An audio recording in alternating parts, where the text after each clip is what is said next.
The princess visit changed everything for Amy Brooks as she prepared for her sixth match. Guards now brought her better food and clean water and even basic medical supplies. The other prisoners whispered that she had caught royal attention, which could be either a blessing or a curse in the Xerian Empire. Amy spent the next 2 days training in her cell, doing push-ups and studying the arena through the small window. She had learned that each fight was designed to be harder than the last, and her sixth opponent would be chosen specifically to exploit her weaknesses. When the day came, she entered the arena to find not one but 3 opponents waiting for her. They were smaller than her previous enemies, but they moved together like a pack, hunting unit. Their bodies were covered in sharp quills, and their eyes glowed with predatory intelligence. Princess Kalara watched from her platform, feeling her 3 hearts beat faster.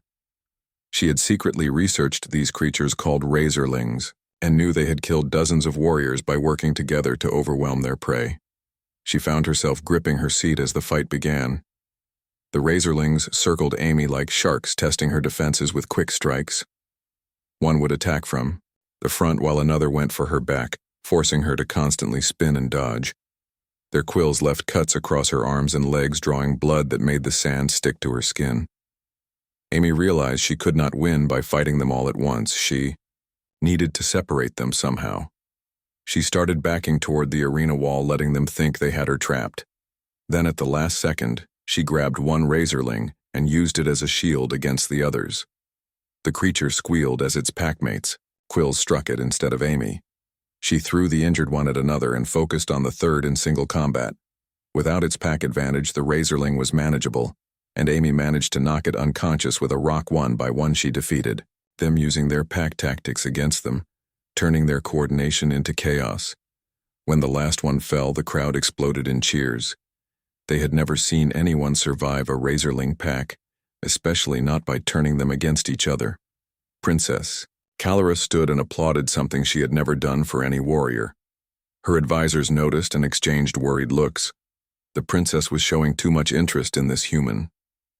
That night, Kalara visited the cells again, but this time she dismissed her guards and came alone. Amy was treating her wounds with the medical supplies when the princess appeared. "You should not be here alone," Amy said, looking up from bandaging her arm. "Your people would not approve." "My people do not understand what I see in you," replied Kalara, sitting on the floor outside the cell in a very unroyal manner. "Tell me about Earth, about your home." Amy talked for hours about blue skies and green forests, about oceans that covered most of the planet, about billions of humans living together in cities that reached toward the stars. Kalara listened with fascination, asking questions about human culture, and especially about their concept of love on Xerion. "We bond for political advantage or genetic superiority," explained Kalara. "But you humans choose partners for this thing you call love, even when it makes no logical sense. Sometimes the heart wants what it wants." Amy said, then realized the princess might not understand the expression. "We follow our feelings even when our minds tell us otherwise." Kalara moved closer to the bars, reaching through to touch Amy's hand. "I think I understand," she whispered. "My hearts are telling me things my mind says are impossible." Before Amy could respond, guards arrived saying the Emperor demanded his daughter presence. Kalara pulled away quickly, but her eyes lingered on Amy as she left. The 7th match would be Amy's last chance at freedom. The whole empire was watching now, taking bets on whether the human would survive. Her final opponent was announced as Gorax, the undefeated champion, who had killed over 100 warriors in the arena. Amy had seen Gorax fight before from her cell window. He was 12 feet tall with 4 arms, and strength that could crush stone. He had never even been knocked down in a match, let alone defeated. Everyone expected Amy to die the night before the fight. Amy could not eat or sleep. She knew her luck had run out. There was no clever trick that would work against such raw power. She had survived 6 matches, but the 7th seemed designed to be impossible. Princess Kalara could not sleep either. She paced her chambers, knowing that tomorrow she would watch Amy die. The thought filled her with an emotion she had never experienced before, a deep aching loss for something not yet gone. As dawn approached, Kalara made a decision that would change everything. She went to her father, the Emperor, and used her royal privilege to make a single request. If the human survived, she wanted Amy as her personal champion. The Emperor laughed, saying it would not matter because no one survived Gorax. The arena was packed beyond capacity when Amy entered for her final match. Aliens had traveled from across the Empire to witness this historic fight. The human who had survived 6 matches against the champion who had never lost. Gorax entered from the opposite side and the ground shook with each step. He looked at Amy like she was an insect to be crushed. The crowd fell silent as the fight began. Amy knew she had to be perfect. Every dodge, every move had to be exactly right or she would die. She used every trick she had learned from 6 matches, moving like water around Gorax's attacks, making him chase her around the arena. The crowd watched in amazement as the tiny human avoided death again and again. Gorax grew frustrated, his attacks becoming wilder and less controlled. Amy waited for her moment, knowing she would only get one chance. When Gorax overextended on a massive swing, Amy moved. She slid between his legs, grabbed sand and threw it in his eyes, then climbed up his back like he was a mountain. She wrapped her arms around his throat in a hold she had learned on Earth, putting all her strength into cutting off his air. Gorax thrashed and spun, trying to throw her off, but Amy held on even as her muscles screamed in protest. The giant began to stumble, then slowly fell to his knees. The impossible was happening before thousands of witnesses. Amy Brooks never expected her routine cargo run to end with her ship burning through the atmosphere of an unknown planet. But here she was, gripping the controls as alarms screamed around her. The emergency beacon had led her into a trap, and now, her small transport vessel was breaking apart piece by piece. She crashed into a red desert, sending sand flying in all directions for miles. The impact knocked her unconscious, and when she woke up, strange beings surrounded her wreckage. They had silver skin and 3 violet eyes, each standing 7 feet tall with graceful limbs that seemed to bend in ways human joints could not. They spoke in a language her translator could not process, but their weapons were clear enough. Amy raised her hands in surrender as they dragged her from the twisted metal that had been her ship. They bound her wrists with energy shackles and threw her into a hovering transport vehicle. The journey took hours across endless red dunes until massive spires appeared on the horizon. The city of Zerion Prime was unlike anything on Earth, with buildings that twisted toward the sky, like frozen tornadoes made of crystal and metal. Millions of aliens filled the streets, representing species Amy had never seen in any Federation database. They brought her to a huge coliseum that could hold 100,000 spectators. The guards threw her into a cell beneath the arena, where dozens of other prisoners waited their fate. Some were massive warriors, with scales and horns, while others looked frail and defeated. An old creature with green skin approached her, speaking broken English human. "Yes, I learn your speak from other human before he die. You understand." Amy nodded, fear growing in her stomach. "What is this place?" she asked. "Trial ground," the creature explained. "Ancient law say outsider must fight or die. You fight tomorrow or they execute at dawn." Amy felt her heart sink. She was a pilot, not a soldier. Sure, she had basic combat training, but nothing that would help her survive gladiatorial combat against alien warriors. But she had no choice. That night she could not sleep. The cell was cold and damp, and the sounds of the arena above echoed through the stone. They were preparing for tomorrow. Bloodshed. She thought about Earth, about her sister Lisa waiting for her to come home, about the coffee shop, where she always stopped before flights. Morning came too quickly. Guards arrived and pushed her toward the arena entrance. The roar of the crowd hit her like a physical force as she stepped into blazing sunlight.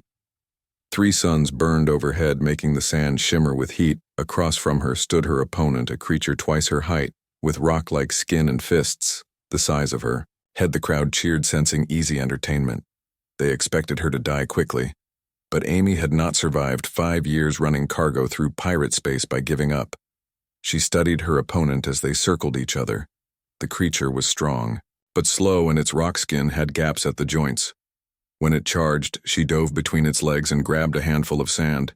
She threw it at the creature's eyes, causing it to roar and stumble blind. Amy found a sharp piece of metal in the sand, probably from a previous fight, and jammed it into the back of the creature's knee. The giant fell hard, and Amy climbed onto its back, pressing the metal shard against its throat. The crowd went silent. then erupted in surprised cheers. She had won her first match high. Above in the royal viewing platform, Princess Kalara leaned forward. This human female had just defeated a Goron warrior, something that should have been impossible. The princess found herself intrigued by this small pink creature who fought with intelligence rather than brute force. Amy was dragged back to her cell, exhausted and shaking. She had survived one day, but the old green alien told her she would need to win 7 matches to earn a chance at freedom. 7 seemed impossible. Days passed, in a blur of fighting and recovering. Each match pushed her to her limits. She fought creatures with poison claws, beings that could turn invisible warriors with psychic abilities. But somehow she survived each time using human creativity and adaptability to overcome superior strength. Princess Kalara watched every match.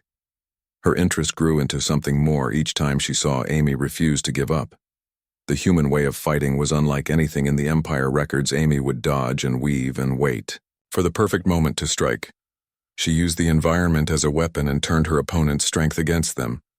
By her 5th match, Amy had become famous throughout the Empire. The small human who would not die. They called her crowds came just to see if today would finally be the day she fell. But Amy kept winning, kept surviving, kept proving that humans were more than they seemed. After her 5th victory, something unusual happened.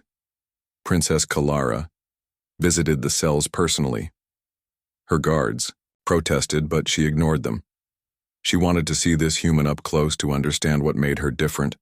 Amy looked up from cleaning her wounds to find the most beautiful being she had ever seen standing outside her cell. The princess' skin seemed to glow with inner light, and her 3 eyes held depths of intelligence and curiosity. "You fight well for one so small," said Kalara in perfect English. Amy stood slowly, her body aching from countless injuries. "I fight because I have no choice," she replied. The princess tilted her head, studying Amy. "There is always a choice. You could have surrendered, accepted death with dignity." "Many do." Amy met her gaze steadily. "Where I come from, we have a saying," she said. "Humans do not go gentle into that good night." Rage against the dying of the light. Kalara smiled, something that looked strange and wonderful on her alien features. "Then rage on little human," she said. "I will be watching." As the princess left, Amy felt something she had not felt since crashing on this world. Hope. 6 months had passed since the wedding, and Amy Brooks was still learning what it meant to be married to alien royalty. The palace where she now lived with Kalara was a maze of crystal corridors and floating platforms that defied human understanding of architecture. Every day brought new challenges. The first challenge came from the noble houses of Xerion, who could not accept that their princess had chosen a human. They whispered in corners and plotted in shadows, believing Amy had somehow tricked Kalara. Some even suggested the human had used unknown Earth technology to control the princess' mind. Amy discovered this when she walked into a council meeting where Lord Vex was speaking to other nobles about removing her. The conversation stopped when they saw her, but she had heard enough. She could have told Kalara, but decided to handle it herself, the human way. The next day, she challenged Lord Vex to combat in the arena, not to death but to submission. It was her right as royal consort, though. No one expected her to use it. The whole court gathered to watch, expecting the human to finally be put in her place. Lord Vex was younger and stronger than Gorax, with scales that could deflect most weapons. He laughed when Amy entered the arena without any armor or weapons, just her simple training clothes. But his laughter died when Amy began to move. She had spent 6 months training with Kalara, learning Xerion, fighting techniques, and combining them with human martial arts. She flowed around Vex, attacks like smoke, using his own momentum against him. When he tried to grab her, she was already gone. When he charged, she redirected him into walls. After 20 minutes, Vex was exhausted and confused. While Amy had barely broken a sweat, she finally ended it by targeting pressure points she had learned from studying Xerion anatomy, dropping the Lord to his knees with precise strikes. "I do not need to control Princess Kalara's mind," Amy announced to the watching nobles. "She chose me, and I chose If anyone else doubts this, they can meet me here any time. No one challenged her after that. The second test came from Earth itself.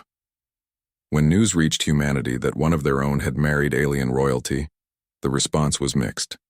Some called Amy a hero, while others said she had betrayed her species by choosing an alien over her own kind. A delegation from Earth arrived at Xerion Prime demanding to see Amy. They wanted her to return home to share intelligence about Xerion technology and military capabilities. They reminded her of her duty to humanity. Amy met them in the throne room with Kalara by her side. The lead ambassador was a man named Colonel Blake, who had traveled 3 months to get there. "Miss Brooks," he said, refusing to use her Xerion title. "Earth needs you to remember where your loyalties lie. My loyalty lies with my wife." Amy replied simply, "And with the peace between our peoples." Blake frowned. "You would choose them over us. I choose unity over division." Amy said, "Choose building bridges over building walls. Earth and Xerion can learn from each other, trade with each other, grow together. That is what my marriage represents." But Blake was not satisfied. He revealed that Earth had sent a fleet of warships demanding that Xerion share their advanced technology or face consequences. It was blackmail using Amy as leverage. Kalara stood ready to call her own fleet, but Amy stopped her. She had a different idea. She asked for one day to resolve this peacefully. That night, Amy worked with the Palace communications team to broadcast a message to both Earth and Xerion. She stood in front of the cameras wearing both her human clothes and Xerion royal symbols and spoke from her heart to Earth. "I say this, I am still human. I still dream of blue skies and rain. I still crave coffee and chocolate. But I have also learned that we are not alone and we are not superior. We are part of something bigger." To Xerion. "I say this. Humans are young and afraid. We make mistakes, but we also learn quickly. Give us a chance to prove we can be worthy allies." Then she did something unexpected. She invited both sides to send representatives to a new space station. She proposed building between Earth and Xerion territories, a neutral ground where both species could meet and learn from each other. The response was immediate and overwhelming. Citizens on both worlds supported the idea. They had seen Amy and Kalara's love story and wanted to believe that peace was possible. The governments had no choice but to agree. Construction of Unity Station began 3 months later, with Amy and Kalara overseeing the project. It became a symbol of cooperation with human creativity and Xerion technology, creating something neither species could have built alone. During this time, Amy discovered she was pregnant, which should have been impossible. The doctors were baffled until they realized that the ancient arena where Amy and Kalara had first declared their love had mysterious properties that allowed for miracles.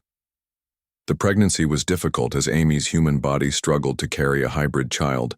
Kalara never left her side, holding her through the pain and whispering promises in both English and Xerion.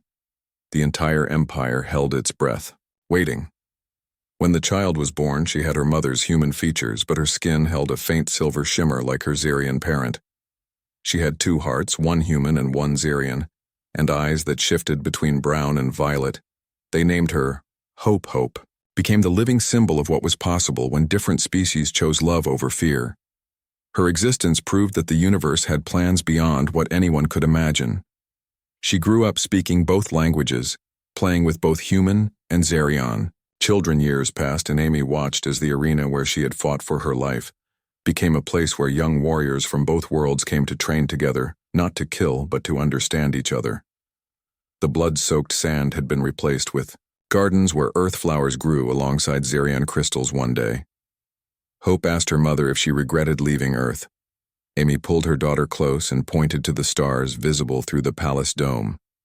"I did not leave Earth," she said. "I helped. Earth find its place among the stars, and sometimes the greatest adventure is not going home but making a new home where love leads you." Gorax fell to his knees, but he was far from defeated as his forearms reached back, trying to grab Amy, who held onto his neck with desperate strength. The crowd was on their feet, screaming in dozens of languages as they watched the impossible battle unfold. Amy felt her strength fading as Gorax managed to grab her leg with one massive hand and started pulling. She had seconds before he would tear her away and crush her. But then she remembered something from her combat training on Earth, that sometimes the strongest warriors had the weakest points. She shifted her hold and pressed her thumb into a soft spot she had noticed at the base of Gorak's skull, where his armor, like skin, had a gap. Gorax roared in pain and released her leg as his body started to shake. Amy pressed harder, putting everything she had left into that single pressure point. The giant champion swayed like a tree in a storm, then crashed forward onto the sand with a sound like thunder. Amy rolled away at the last second, barely avoiding being crushed. She stood up on shaking legs covered in dust and blood while Gorax lay still. The arena was completely silent for several heartbeats as thousands of beings tried to process what they had just witnessed. Then, someone started clapping slowly and others joined until the entire Colosseum shook with applause and cheers. Amy had done the impossible. She had defeated the undefeated. She had earned her freedom according to the ancient laws. But she could barely stand as exhaustion hit her like a wave. She dropped to one knee in the sand trying to catch her breath. Princess Kalara rose from her seat in the royal platform, her silver skin glowing brighter than ever. Her advisors tried to stop her, but she spread her crystalline wings and flew down into the arena. This action alone shocked everyone, as no royal had entered the combat sand in over 1,000 years. She landed gracefully near Amy and the crowd fell silent again, wondering what would happen next. Kalara helped Amy stand, supporting her weight as she looked into the human, tired but triumphant eyes. "You are free, Amy Brooks of Earth," the princess announced, her voice carrying to every corner of the arena. "By defeating 7 opponents, including our greatest champion, you have earned the right to leave this world." Amy looked at the princess, feeling something twist in her chest. After everything that had happened, the thought of leaving, of never seeing Kalara again, hurt more than any wound. "From the arena, but I have nowhere to go," Amy said loud enough for those nearby to hear. "My ship is destroyed. My cargo lost. Earth is too far away to reach without help." "Then stay with me," Kalara said, stepping closer. "Stay as my personal champion, my protector." She paused, searching for the right word in the human language. "Stay as everything I never knew I needed." The crowd began to murmur in confusion and shock. A princess offering a position to an alien warrior was unusual, but not unheard of. But something in her tone suggested this was more than a job offer. Amy stared at the beautiful alien princess who had shown her kindness in this harsh world. "What exactly are you asking me?" she said, though her heart already knew the answer. Kalara took both of Amy's hands in her own, not caring that they were covered in blood and sand. She looked into Amy's eyes with all 3 of her own and spoke words that would echo through history. "I am asking you to stay because I love you," she declared, her voice growing stronger. "I love your courage that refuses to break. I love your cleverness that finds victory where others see only death. I love how you spoke of Earth with such passion, and how you explained love as following the heart, even when the mind protests." The arena gasped collectively as the princess continued. "My 3 hearts all beat for you, Amy Brooks. I choose you not as my champion, but as my bonded mate, my equal, my partner in all things, if you will accept me." Hundreds of recording devices captured this moment as the princess of the Zirian Empire confessed her love to a primitive human in front of the entire galaxy. Amy could hear the shock rippling through the crowd, but she only had eyes for Kalara. "You barely know me," Amy said softly, testing if this was real. "I know enough," Kalara replied. "I know you fight with honor even when facing death. I know you treat other prisoners with kindness, even when suffering yourself. I know you have a spirit that cannot be conquered, and I know that my hearts have never felt this way before." Amy reached up to touch Kalara's face, gently wiping away a silver tear she had not noticed falling. "When I first crashed here, I thought my life was over," Amy said, "but maybe it was just beginning." "Yes, Kalara. I accept you, all of you." The princess pulled Amy close, pressing their foreheads together in the traditional Zirian gesture of deepest love. The arena, which had seen so much death and violence, now witnessed something pure and beautiful. Love between 2 beings who should never have met, crossing every boundary of species and culture. Then the unexpected happened. The Emperor himself stood in the royal platform and began to applaud, slowly, deliberately. His approval meant everything, and when the crowd saw this, they erupted in celebration. Within days, the story spread across the galaxy. The human who conquered the arena and won the heart of a princess. Amy became the first human to marry into alien royalty, proving that humanity had more to offer the universe than anyone had imagined. Their wedding combined human and Xerion traditions, with Amy wearing a dress that sparkled like starlight, and Kalara placing 3 rings on Amy's finger, 1 for each heart. She was giving to her human love. The arena, where they met, was converted into a garden, a symbol that love could grow even where blood had been spilled. And Amy Brooks, the cargo pilot from Earth, became a legend, not for her fighting skills, but for showing the galaxy that love recognizes no boundaries. Years later, when other humans arrived at Xerion Prime, they found Amy serving as both princess consort and ambassador, helping to build bridges between Earth and the Empire. She had turned a death sentence into a love story that changed 2 civilizations forever. The arena had demanded blood but received something far more powerful. The proof that humans could inspire love in the most unexpected places, and that sometimes getting lost leads you exactly where you need to be. 10 years had passed since Hope was born, and she had grown into a remarkable child who could do things neither humans nor Xerions thought possible. She could touch technology and understand it instantly, speaking to machines like they were living things. This gift would soon be tested in ways no one expected. The peace between Earth and Xerion had held strong, with Unity Station becoming a bustling hub of trade and cultural exchange. Amy served as the chief ambassador, while Kalara commanded the joint defense fleet protecting both worlds. But peace never lasts forever. It started with strange signals from deep space that only Hope could hear. She would wake up at night crying about voices calling for help from far away. At first, Amy and Kalara thought it was nightmares, but then the signals became visible on scanners. A massive ship appeared at the edge of Xerion space, damaged and leaking radiation. It was neither human nor Xerion, but something ancient that had been drifting for thousands of years. The ship sent out one message that repeated over and over in hundreds of languages, including English and Xerion. "We are the last of the builders. We created the arenas. We are dying. Please help." The builders were legends across the galaxy, an ancient race that had disappeared long before any current civilization arose.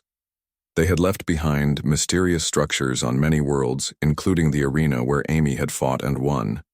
Kalara Amy volunteered to lead the rescue mission. Despite the danger, she took a small team, including Kalara, and surprisingly, Hope insisted on coming. Her parents tried to refuse, but Hope touched the wall and somehow showed them images from the builder ship through the palace systems. "They need me," she said with certainty. "I can hear their machines crying."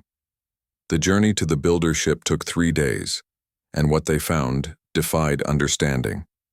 The vessel was the size of a city, made from materials that seemed to shift between solid and liquid. Hope placed her hands on the hull and her eyes glowed as she communicated with the ship itself. Inside they found 5 builders in stasis pods, beings of pure energy contained in crystalline bodies. They were fading their light, growing dimmer with each passing hour. The lead builder managed to speak through a translation device. "We searched for our successors for millennia," it said weakly. "We built the arenas not for death, but to find species capable of evolution through challenge." The human, Amy Brooks, proved what we hoped, that love could overcome programming. That choice could defeat destiny. Amy stepped forward, confused. "What do you mean by programming?" "All species were given certain traits by us long ago," the builder explained. "Strength for some, intelligence for others. But humans were given something unique, the ability to inspire change in others. Your love changed the Xerion princess beyond her genetic programming. Your child, Hope, is the bridge we hope to see." The builder revealed that they were dying because their energy forms were collapsing without their home dimension, which had been destroyed. They had one final gift to give, but it required a choice. "We can transfer our knowledge and technology to your daughter," the builder said. "She has the ability to understand and use it, but it will change her forever. She will become something new. Neither human, nor Zerion, nor builder, but all three, Amy and Kalara, looked at their daughter, who seemed surprisingly calm. Hope walked forward and touched the builder pod without fear. "I accept," she said simply. "This is why I was born." The transfer was both beautiful and terrifying as streams of light flowed from the builders into Hope. Her body glowed and lifted off the ground as millions of years of knowledge entered her mind. Amy reached for her daughter, but Kalara held her back. "Trust her." Kalara whispered, "She is stronger than both of us." When it was over, Hope stood before them looking the same but fundamentally different. Her eyes now held depths of knowledge that no 10-year-old should possess. She looked at her parents and smiled. "I am still your daughter," she said. "But now I understand so much more. The builders gave us tools to protect both our worlds from what is coming. What is coming?" Amy asked, feeling cold fear in her stomach. Hope showed them images in their minds of a vast darkness spreading across galaxies, consuming entire civilizations. An ancient enemy of the builders that had destroyed their dimension, and was now coming for this one. "We have 50 years to prepare." Hope said, "The builders left us weapons and shields hidden in structures across the galaxy, including the arena on Zerion. But we need all species working together." The dying builder spoke. "One last time. The humans were our greatest success because they change others through connection, not conquest. Your mother proved this. Amy Brooks. Let her story inspire the galaxy to unite." The builders faded into nothingness, leaving only their empty ship and the knowledge they had given Hope. The journey back to Zerion Prime was quiet as they processed what had happened. Hope spent the time drawing diagrams of technologies that no one had imagined, possible weapons that could destroy star shields, that could protect entire planets' engines, that could move worlds. When they returned, Amy called for an emergency meeting of all known civilizations. She stood before representatives of 50 different species, with Hope and Kalara beside her, and told them about the coming darkness. Many did not believe until Hope demonstrated her new abilities, creating a small shield of pure energy that nothing could penetrate. Then she showed them the builder memories of civilizations being consumed by the darkness. "The choice is simple," Amy said. "We unite now and prepare, or we die separately when it arrives. The builders gave us the tools, but we must choose to use them together. One by one, the species agreed to join the alliance. Earth and Zerion would lead the effort, with Unity Station becoming the command center for the greatest military buildup in galactic history. Amy watched as former enemies shook hands and began planning together. She had started as a lost cargo pilot and become the mother of the galaxy's only hope. Her daughter would lead them in the war to come. But Amy had given them something equally important: the example that differences could become strengths. The arena where it all began was converted into the first of many builder weapon platforms. Its blood-soaked history transformed into the foundation of salvation. And at its center stood a statue of Amy and Kalara, the human and the alien, whose love had changed everything. Hope looked at her parents as construction began on defenses that would span star systems. "I understand now why the builders chose you," she said to Amy. "You do not conquer through strength, but through connection. Every species you meet becomes part of something greater." Amy hugged her daughter, feeling both pride and fear for what lay ahead.